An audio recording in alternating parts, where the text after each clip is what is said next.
Hoje eu me pus a pensar, por que Jesus escolheu 12 discípulos ao invés de apenas um e desenvolver todo o processo de discipulado com esse único discípulo? E mais, por que quando ele envia os discípulos a pregarem o Evangelho, ele manda de 2 em 2? Por que o apóstolo Paulo vivia sempre acompanhado de alguém e sempre o objetivo dele era que se iniciassem comunidades, encontros, ao estímulo uns aos outros o tempo todo nas Escrituras? Confessem os vossos pecados uns para os outros e orem uns pelos outros para serem curados. Onde 2 ou 3 estão reunidos em meu nome, ali eu estarei. Quando 2 de vocês concordarem sobre a mesma coisa e sobre ela orarem, o meu Pai que está no céu vai conceder o que pedem. Veja que a ênfase é sempre comunitária, é sempre no 2 ou 3, é sempre no uns aos outros. É tão interessante isso, não é? Quer dizer, a experiência da fé em Jesus é sempre uma experiência que me catapulta para o próximo, que me impulsiona na direção de alguém. Deus é uma comunidade e Ele estimula a comunidade na medida em que Ele entra em uma pessoa. De fato, a mente dessa pessoa se torna uma mente voltada para as pessoas, para fazer o bem, para amar, para cuidar dessas pessoas, para experimentar uns aos outros, amar o outro como eu amo a mim mesmo. Olha, dá para a gente começar a responder essa pergunta indo lá para trás, lá em Eclesiastes, quando o pregador disse que é melhor que sejamos 2 do que sejamos 1. É melhor sermos 2.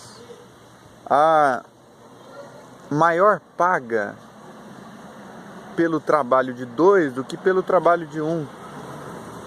E o pregador acrescenta: se um desanimar, se um cair, o outro levantará. E ele acrescenta ainda: se ele estiver sozinho, ele é capturado facilmente, mas se tiver 2, ele pode oferecer resistência à captura, aos inimigos.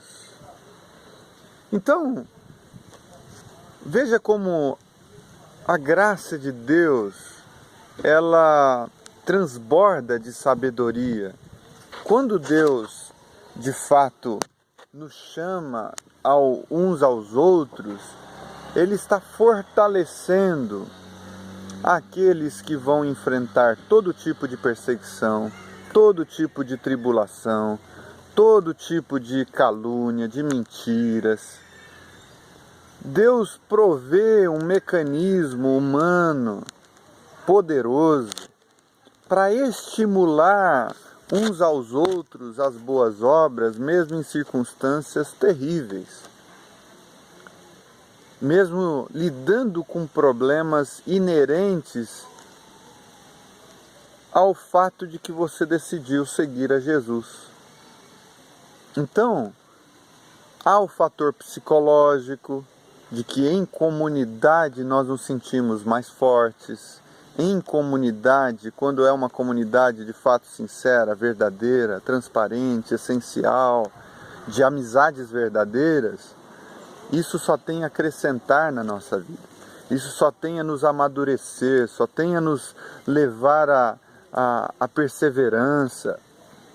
Tem o fator emocional, nós somos supridos emocionalmente quando estamos em comunidade, quando nós nos doamos e recebemos a doação do outro, o carinho do outro, a atenção do outro. Há um fator emocional envolvido nisso tudo.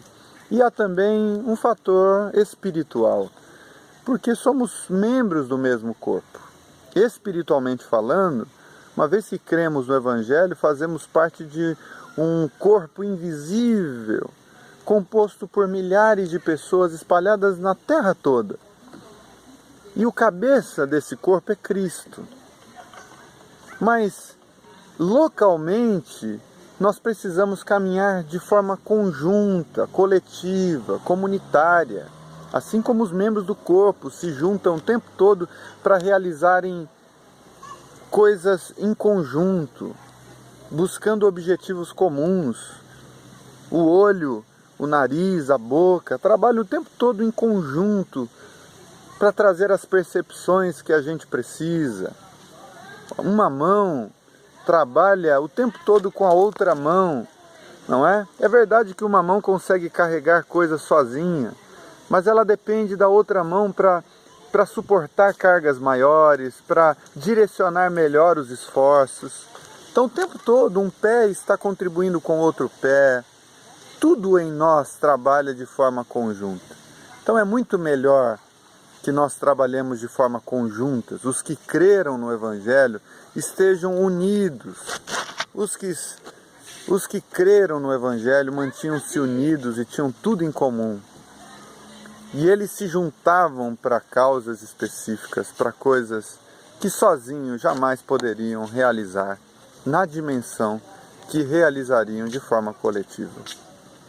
Eu penso que está por aí o caminho da resposta do porquê as Escrituras estão tão lotadas dessa ênfase comunitária, coletiva, do uns aos outros. Eu acho que é nessa direção que nós vamos encontrar a resposta, para que a gente não se perca na tendência desse século, ao isolamento, ao individualismo, para que a gente não se perca na atitude de queremos encarar tudo apenas com a força do nosso próprio braço. E eu tenho consciência de que a comunidade é desafiadora.